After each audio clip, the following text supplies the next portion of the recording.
Welcome to Unlocking High Performance, a podcast for leaders who believe great results should never come at the expense of their people. I'm Jason Lauritsen, an advisor to CEOs and leadership teams who want to accelerate performance without burning people out. Today, my guest is Spencer Douglas. Spencer is the Chief Marketing Officer of BZI, a leader in construction mega projects across the U.S. Spencer leads efforts to elevate the company's brand and strengthen its reputation with industry partners nationwide. Spencer, thanks for joining me today. Yeah, happy to be here. Thank you, Jason. Well, we met in, I think it was March of 2025, if I remember my dates correctly, at the USA Today Top Workplaces National Awards event. I was there to speak. You were there to pick up some hardware and participate in the festivities. And then this year we reconnected again at Nashville at the same event. We were doing the same things again. And I'm really, through our conversations, I'm really fascinated about the journey that your organization is on, particularly given the industry that you're in and just everything that's going on as you're on this kind of rocket ship of growth, it seems like. And so I would love to kick off this conversation by bringing people into a little bit of that story. So if you could just tell us a little bit about the company, what you do, and maybe a little bit of the path you're on or the growth trajectory you're on today. Yeah, happy to do so. And just thank you for this opportunity. Much appreciated. And here we go. So BZI was founded about 20 years ago, and year 10 kind of did a complete and total transformation with a little bit of ownership change and a whole new trajectory of where they wanted to go as a business. And so for the last 10 years, we've been under the leadership of our CEO, James Barlow, and our Chief Operations Officer, Thomas Harker. And these two are the real deal. These guys are very passionate about what they do. Whether we were putting up steel or if we were building houses or pouring concrete, Jason, these guys are all about people and the whole process of developing people. And by the way, we put up steel and we make some money at it too.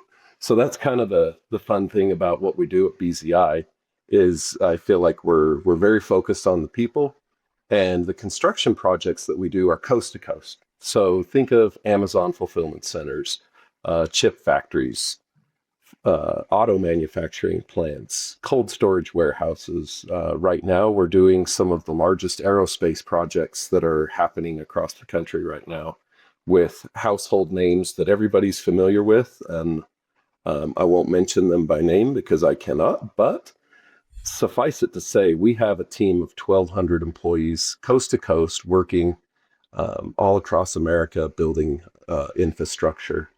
Locally, right here, we're based and headquartered in Cedar City, Utah. This is where we were founded even, Iron County. And it's kind of a funny story because we are such a small, remote, kind of obscure town in southwestern Utah. And so when you think of kind of the $1 billion to be steel, sixth largest steel contractor in America, you kind of think of more major cities. You don't think of little old southwestern Utah. And that's something that we're very proud about. Very big lift economically in our region. We employ over 400 of those 1,200 people are right here in Cedar City.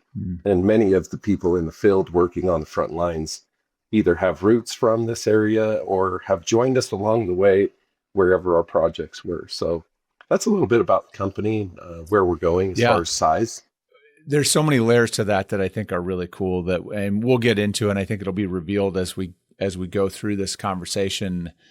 A lot of the layers of what makes your organization interesting. I think the commitment to people and certainly the impact on community are two among many. I know you have been growing quite a bit. And we were talking about that. You and I were sitting together at lunch during the event, and you were kind of talking about your story. And then somehow, and I don't remember how we got to it, but we got to talking about sort of brand and culture being sort of two sides of the same coin.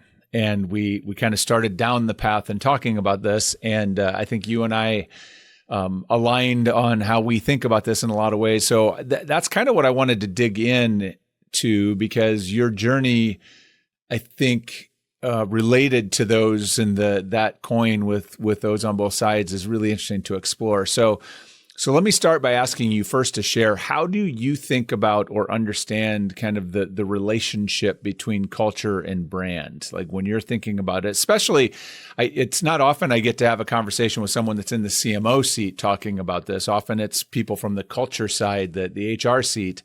But I would love to hear, how do you think about it? So, one of the ways that I think about it from my lens in marketing, we represent the business, its capabilities, its services, its offering, what it is to the world. And when you say, what does BZI offer to the world, we're really saying, what is the talent that you bring to the table? And that's the people. It's our people who are attached to that purpose. What is the purpose? And if I may, I'll actually share the purpose of BZI. Specifically, our purpose is to create high value and opportunities for people who can build a thriving community. In fact, if I kind of restate it in a better way, I would say, specifically, line for line, it is the purpose of BZI is to create high value opportunities and build a thriving community. So again, like I said, we could be doing concrete, we could be building doors or windows. It doesn't matter. The goal of what we offer to the world is to create a high value opportunity, whether that's a partnership with someone or with our own team members. And so our brand of BZI is already human centric. It's about the people. And so I would even say one of the unique ways that we train people, when we invite people to come and get a job with us, you don't have to have prior experience as an iron worker. You don't have to be a welder or an experienced, person in that fashion. There are some things where we need credentials and we need degrees with our engineering and other things, but primarily the gateway into BZI is very much bring who you are, what you have, and let's build something great together. And I think that's why our brand and our culture kind of are synonymous with one another. And that's kind of the lens that I look at it through. Well, and I think this is where our conversation got really interesting, is you shared that while the company is growing like crazy, you did have kind of an experience over the last couple of years where you as an organization recognized that your culture was starting to drift a little bit, and that was starting to have an impact. You were starting to sort of notice that or feel that, or you were getting some feedback. And so I'd love for you to just kind of share what happened, and how did you know or start to know that things were starting to drift? What was showing up? Yeah, this is an incredible opportunity to share that I think that a lot of organizations they actually experience and they go through. I hate to call it the cliche just growing pains, but it really is a maturing of any organization to kind of start with the few. You kind of become the many, and now you're this huge organization. And as you grow, what often happens is your touch point to the people who kind of started everything gets thinner and further away. And that's really the story of what's happened at BZI over the last, well, I've been here nearly 4 years. And when I started, we were a team of 325-ish. Today, we're 1,200. In 4 years, we've quadrupled the size of the company. And it seems like every day I spot a new face on our team's chats, and I'm like, oh, who's that? I don't know them. I thought I knew everyone, Marketing is always working to know everyone and connect with them, right? So as we've kind of reinvented, we're like a totally new business every 2 years, it seems like. And because of that, the pace at which things move is kind of breakneck speed. And we're getting amazing things done, but kind of along the way, if you're not keeping up with that, or we didn't have systems, here's kind of the problem personified, right? Processes and systems in place that didn't really leave people behind, because we weren't leaving people behind because they didn't care. We were just moving so fast with so few things in place to secure that we started to dilute that culture, the trust, respect, integrity. These are our values. The team motto of teamwork, innovation, action.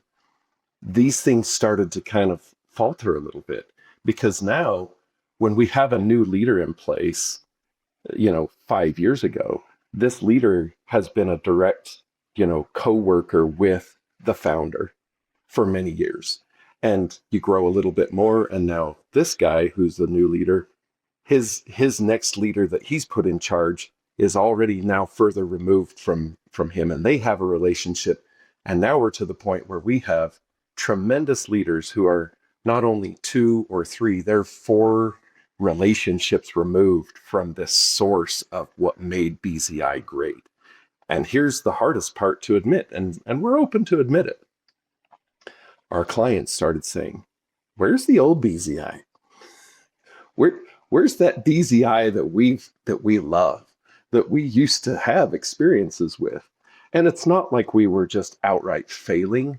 In some cases, probably I would say we've had some pretty bad failings. But what they were really saying is, where is this team that we grew up with, that we kind of said, gosh, who are these guys? They're our guys. What happened? And as we noticed that, there's this full circle of culture, client experience starts to degrade. What happened next was profitability. Profitability began to degrade. And now we're over budget, or we're not responding in the ways to RFIs, and the process of construction. We're not as efficient as we once were. Really, not because people didn't care. They all cared, but they were so junior in their leadership and in their role. They're kind of swimming and trying to find their footing as this new leader and build their team around them. And we just didn't have it there. And so it diluted. Once you started to feel that, right? So obviously it slowly degrades. Like that's the tricky part about all of this work, is that the culture doesn't like overnight change. It changes over time. And so once you finally started seeing all these warning lights going on that something was happening, what happened next? What was once that was like, okay, we need to do something here. I'm curious what that looked like. How did you decide what to do as a leadership team, and what did that look like? Yeah. So we regularly kind of have set a cadence for the last 2 to 3 years, I would say, where our CEO, all of our leadership team, there's roughly 65 of us who are considered kind of our top leadership team. And we had already had this cadence where we sit down. What's our strategy this year? How are we going? What are the OKRs? What are our key points that we're going to go and achieve? And then we'll group up 6 months later. How are we doing? Are we checking in on them? Really kind of benchmarking and saying, are we getting there? Are we hitting the mark, or do we need to adjust? So back up 2 years and everybody's like, yeah, we're doing pretty good. Go to our July summit and, well, let's just say nobody was in the room yelling. This is not our organization. But let's just say the word was sobering. We're all coming out of this meeting and it felt heavy. It felt like we are not really doing a very good job with all of these things, right? It was a very sobering meeting. We weren't afraid to rip the Band-Aid off, or to rip the scab off, as it were, even, and say, we've got some struggles. Let's get clear. let's get clear on them. Let's get clarity. Let's go all the way to the root of each of these problems, whether it's in marketing or IT or in project management or estimating, whatever the department is. Let's go get clarity, because we're not going to be a mediocre business. We could choose to just do what we are. We're still a great company, and we can be mediocre. And I remember the words, they cut like a knife. James Barlow stood before us, and in his just very calm demeanor, and he is a very calm CEO. He's not a loud or boisterous man. He just kind of folded his arms in front of the group, and he just said, "Are we going to be just average, or are we going to be the best?" And he said, "I'm telling this group right now, I want to be the best. And I hope you do too. And let's get there." So that was a very sobering moment of like, hey, wake up, Spencer. This means you and your team. It's my buddies next to me. It's my guys over here. It's everybody in estimating. And we're in this meeting saying, okay, we're not broken, but we've got some issues. Let's not let the wheels fall off yet, right? Like we can see them wobbling. So let's slow this car down and and zoom out. And I think that was the transitioning moment, was July of last year. And then when we met in October, everybody had their plan. So that was the challenge. James laid it down. He said, okay, it's July today. We're going to meet in October, and everybody's going to have a plan to see our way through this. And then we reiterated that in January and said, okay, it's go time. 2026 is the year that BZI provides a top culture, a top client experience, and we're going to be more profitable than we've ever been before on every job across the board, in spite of the headwinds and the challenges and all of the things that we have in front of us. And we can do it. We just have to decide that we're going to do it. And that's where it all started. So when you started, the team started digging in and looking at kind of what had happened, right? The drift had happened, obviously. It happened probably across the board in a lot of different places. What were the biggest things that you noticed had happened? And then what were the levers that needed to be pulled to kind of get you back on track, or to basically sort of put things back kind of on the path that you needed them to be on? There's a lot of facets to the business, but I would say we'll just keep them pretty generic for the sake of storytelling, but we'll just say disciplinary action among even just our frontline workers, where we have maybe experienced an issue where we had to have a disciplinary action for some kind of behavior or violation of a company policy, where we once had onesie twosie, maybe half a dozen in an entire year. We were seeing this happen 2s and 3s and 4 times, half a dozen times a month. And so there's the human aspect.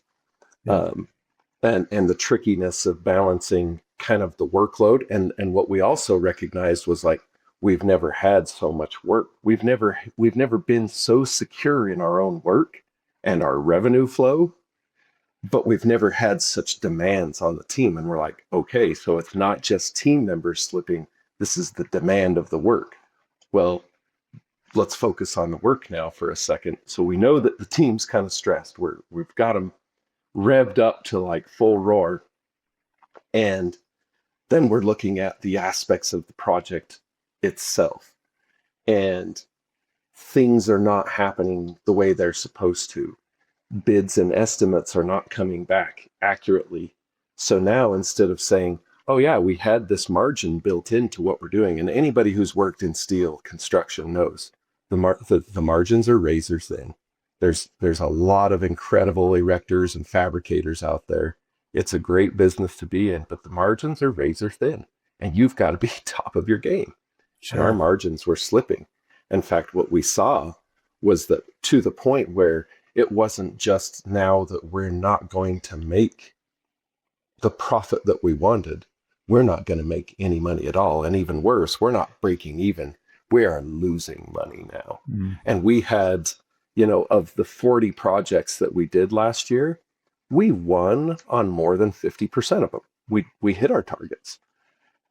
But if you only win on 50% of your projects, you're gonna struggle in the long run, right? And some of these projects, they very much slipped to the point where we flat lost a lot of money on them. We're talking to the tune of not hundreds of thousands, but millions, several millions of dollars of losses that we experienced because of all of these factors that came into play. The team's under more pressure than they've ever been. We've got more work than we've ever done, and we're not making even as much money as we ever did before when we had half the revenue in the backlog. Sure. And the lever pull really kind of said, this is not estimating. This is not business development. This isn't marketing. This isn't project management. It's not one group. This is all across the board. Everyone's structure needs to take a pause and level up. And the reason for it was I could only relate in this way. James Barlow and I were in a one-on-one, and he just said, "Are you $1 billion CMO?" If Coke or John Deere or some other major $1 billion brand had an opening for their chief marketing officer position, would you apply? And would you feel like not only apply, but that you'd be in the top 3 candidates and then win the job? Do you feel like you're ready to do that? And I'm like, no, I don't feel ready. And he said, neither do 100 of our other leaders. And we are an organization that is at that level now. We need the discipline. We need those skills. We need to dial in and take extreme ownership of who we are, what we are. We're not just working in the business, we're working on the business. And he said, let's get the owner's seat perspective in our leaders. And that was the challenge that was laid down. And then when they brought it all back, we, in January, he flat said, did you read the book? And we read the book, Extreme Ownership. Fantastic book, by the way. Had no idea until I'd read the book what they accomplished over there, but how it all applies back to us in taking ownership of our own personal outcomes, then our team and their outcomes, and the organization and its outcomes. It's kind of an a lot awesome of words, Jason. I hope that helped. No, that I love. That's a great. It's a great story, and I think it's such a powerful example of, something that I say all the time, and you've heard me say it, is that the performance issues that leaders are most frustrated with are almost always a direct reflection of their own behavior and choices and what they're tolerating, right? And so it's awesome to hear a CEO say, we need to level up. That's why the organization outgrew us. We didn't grow fast enough to lead it effectively. So we've got to take accountability for that. It's inspiring to hear leaders that will step into that moment. And the beauty of it, and this is what I love about your story, is that when a leader has the humility to do that, some magic can happen, right? And it seems that that's kind of what's happening in your organization. So I'm curious, once he kind of said, okay, we got to all level up, right? Across the board, top to bottom, we got to all level up. How are you doing that? What does that look like in terms of what kind of things are you doing to support leaders in that journey, to encourage, the development of skills and capabilities that maybe you just don't have, that requires some intervention. So I'm curious what you're doing to tackle that. So I'll give you the field operations perspective first, and then I'll kind of move into more individual circumstances that I'm closer to and familiar with. But I would say James's engagement and the entire project management, the field operations side of the entire business, has invested in, and when I say invest, I mean it. We've spent money and went and found what we consider to be some of the best help in the entire industry. And I want to give them a shameless plug, a shout out to FMI. FMI is a consulting group that specializes in construction and really takes a perspective of like, is your general, they would ask a question like, is your general superintendent the person who babysits the superintendent and the rest of the front line? And really challenges that question and says, no, your general superintendent is actually this. And if he's not acting like this and doing these behaviors, he's not really a general superintendent.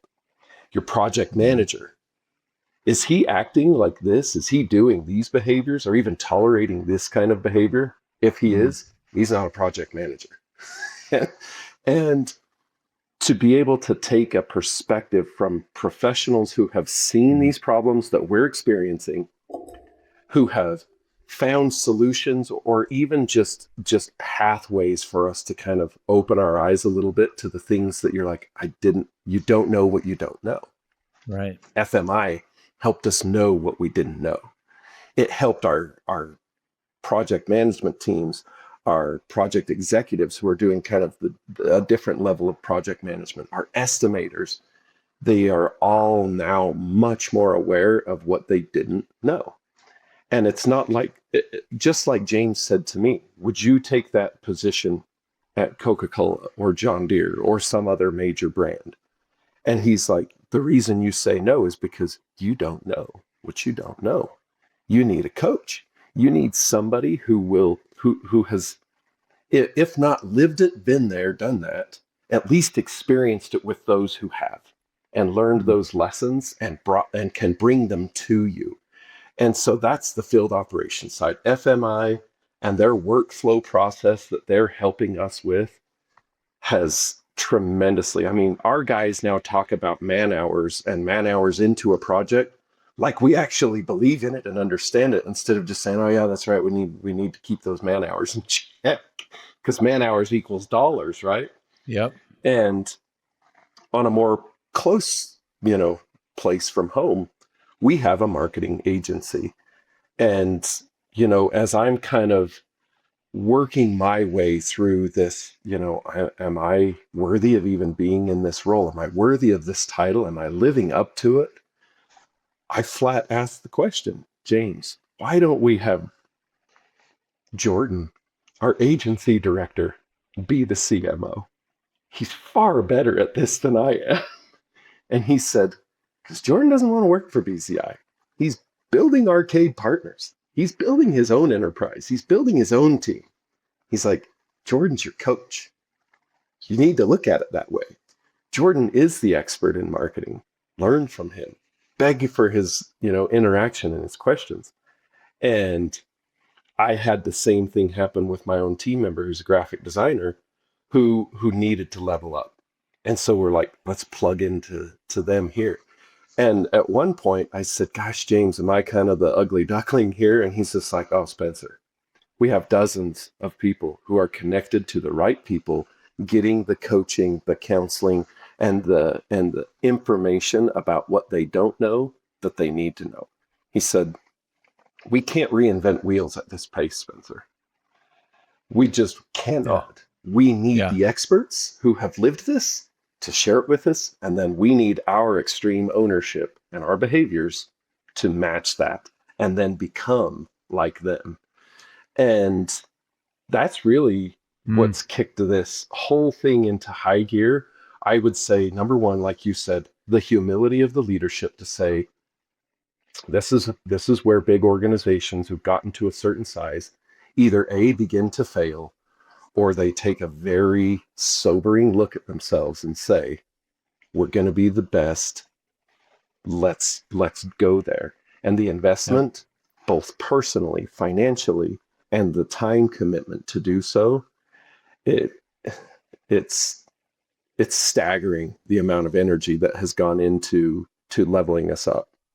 So, yeah, I think that's the rub, right? Is that most organizations, they hit that point, and there's leaders who maybe, even if they can see it or they know that there's some change that's needed, they don't either have the fortitude or the willingness to make the investment of time, the investment of money, the investment of resources, all of the things.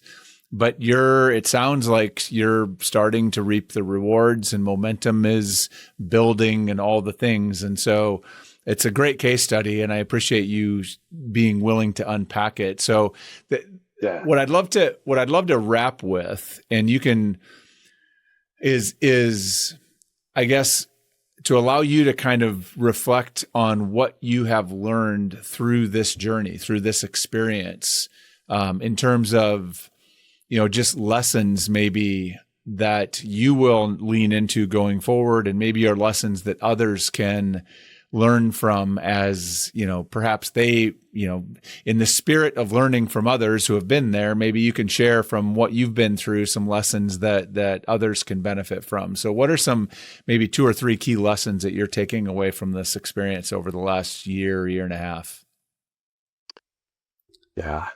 So I'm going to say, first and foremost, personally for me, was to be more introspective than I have ever been in my career. I'm an optimist. So I grew up on a farm. Lot of disappointing things that have happened on a farm as a kid growing up, and I've adopted this personality of eternal optimism. And for the most part, it's an amazing way to live. But it also gets me in trouble a little bit, because not everything is as rosy as my mind and my persona wants it to be. So I get very settled into things. That deep personal introspection of like, hey, you have some reflexes that need some help. Sometimes you talk a little too much. Oh, ouch, that kind of hurts, And this was some, I asked for this feedback from even my personal coach, my mentor, Jordan, who's our agency director that we're engaged with. And I'm like, ooh, that stings a little. Yeah. But you humble yourself to it and you say, gosh, he's right.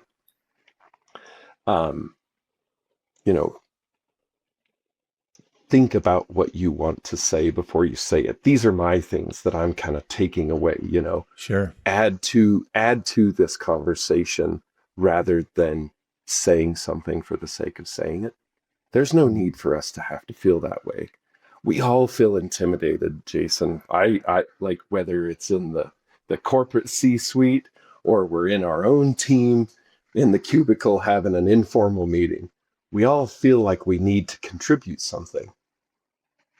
Be humble and introspective and just say, if I really need to say it, say it. Sometimes I actually write down a lot of my thoughts and I'm like, oh, I'm going to say that. And I write it down and I listen.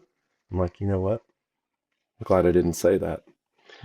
And it didn't add to this, to what we're really trying to accomplish here. So that's the first thing. I wanted to go first and foremost on myself, because I'm the only one that can really change me. The organization of BZI recognized the field ops team, and I will credit Thomas Harker, our president of Building Zone, and his right-hand man, Nate Steed, both in private conversations, separately, not even realizing it, said to me, we did something in 2025 we will never do again. We built an amazing backlog. We had piles of commitment and potential revenue that we've never seen before. And we hired far more contract labor than we ever should have. Not only did that affect the culture and it was a part of the dilution, we didn't get the buy-in to those values, to that teamwork, innovation, action motto. And so they said, in 2026, we're going to stick our necks out there. We're going to go get the same amount of work and those commitments as they come, but we're going to hire the team. We're going to make that commitment to take that leap into not just being, last year during the heat of the moment, a team of 1,000 people and 300 to 400 of those team members are just hired contractors. We're going to have all 1,200 of those team members are ours. They're BZI proud. They get everything that BZI has to offer, and we will protect that culture. So I would say the lesson learned there is you're never going to be a contractor as big as we are and not need the help of others. And we are so grateful for them. I hope that anyone who hears this does not say, gosh, I don't think BCI really loved us. No, we did love you. And we appreciate and still need them. But if we're going to be the team that we are, and we're going to make those kinds of commitments, we need to stick our necks out and say, we're going to go get those team members and do what we do best at taking care of them, training them. So that's the second lesson. And I would say the third is that personal accountability component, the extreme ownership. It starts with me, then my team, then this team, then that team, and then collectively this department, and then the entire organization as a whole becomes bought into, if this organization is going to be the greatest, I have to be the greatest at me. And that doesn't mean I have to be the CEO. I don't have to act like the CEO. I don't have to act like the president. I need to act like what I need to be. Figure out, know what you don't know, and then just go do it and love doing it. Because most of the time we're in a role, more often than not, we are in a role that we actually do love. And when we know what we don't know, we'll just do it even better. Yeah. And then people will want to know how we did it. And then we get to talk about it, right? This is one of the greatest things of your podcast. And really what you do is say, I've had these experiences, I've worked with organizations, and now let's share it. Let's help everyone have the opportunity. It's just fascinating to me. Yeah, it's a great story, Spencer. I appreciate the candor and the openness and the willingness to kind of share the journey. And I'll remind anyone that's listening that you're, in the midst of this, you're talking about the challenges and the struggles. Like, you are a national top workplaces winner. And so this is you had at least by the metrics, you have a really good, really strong culture in the midst of all of this. And yet, even though you're staying at the top is difficult, right? Maintaining that is difficult as you scale. And I think it's really admirable that you're making that commitment and investing in that culture that got you there to kind of help propel you forward. And I'm really grateful that you're willing to sort of share this story as inspiration for others. So I just, a lot of gratitude for you sharing your story and joining me today. I really appreciate it. Yeah, honored to be on here and share the lessons learned that we've had. It's a fun journey. Grateful for the opportunity. Thank you so much, Jason. Yeah, of course. I look forward to, maybe we'll do hopefully a couple years we'll check in, because like I said, 2 years from now, completely different company, whole new stories probably. Yeah. So we'll mark the calendar for that. And thank you for listening.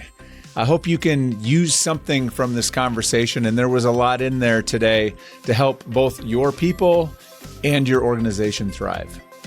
Until next time.